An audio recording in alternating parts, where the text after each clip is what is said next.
Le grand public associe généralement les mots chimie et sciences chimiques à des problèmes sanitaires. Citons par exemple l'amiante ou la pollution des océans par les plastiques, ou à des catastrophes industrielles, citons l'incendie de l'usine Lubrizol à Rouen, mais plus rarement à des progrès en termes de santé, de qualité et de confort de vie.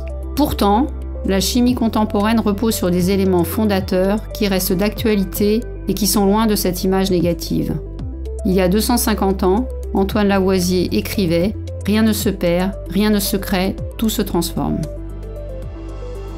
Cette célèbre citation prend aujourd'hui tout son sens, car il est désormais possible de développer des nouveaux protocoles utilisant des matières premières biosourcées, de mettre au point des procédés moins polluants et d'imaginer dès la conception de nouveaux composés leur cycle de vie et leur recyclage.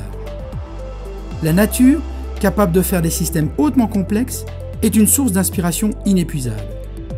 Grâce au progrès de la chimie, le contrôle de la matière à l'échelle de l'infiniment petit est tel que les chimistes sont aujourd'hui de véritables orfèvres des atomes, des molécules et des nanoparticules.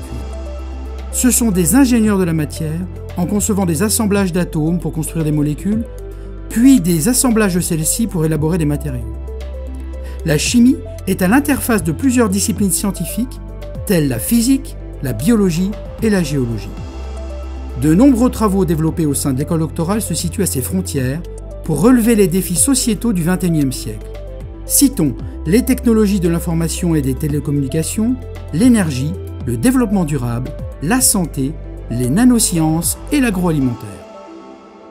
Parmi les sujets développés par les jeunes docteurs que nous honorons aujourd'hui, on peut citer de nouvelles voies de synthèse de molécules biologiquement actives telles que des sondes pour le diagnostic du cancer ou de vecteurs thérapeutiques pour le traitement de la maladie de Parkinson.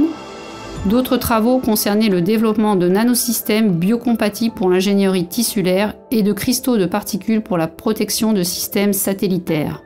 Dans le domaine de l'environnement, des travaux se sont intéressés au comportement des biocides lors de vieillissement de bois traités.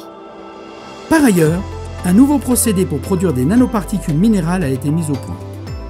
Citons aussi l'élaboration de films de polymères pour des applications dans le stockage des données ou de l'énergie, de matériaux composites pour l'aéronautique, ou l'élaboration de céramiques transparentes pour les lasers de puissance. Des recherches ont également permis d'utiliser des outils spectroscopiques pour l'étude des protéines présentes à l'état de traces dans les objets du patrimoine culturel, tels que des peintures. Ces exemples montrent la diversité des sujets développés à l'école doctorale et l'importance des sciences chimiques dans notre monde moderne. Ces recherches sont réalisées dans des unités de recherche reconnues nationalement et internationalement dans de nombreux domaines, en particulier les polymères organiques, les matériaux inorganiques, la matière molle, les sciences moléculaires ou les sciences pour le vivant et pour l'environnement. La direction de l'ED tient donc à remercier chaleureusement tous les docteurs en sciences chimiques pour leur contribution à ces domaines et leur souhaite bonne chance pour leur poursuite de carrière.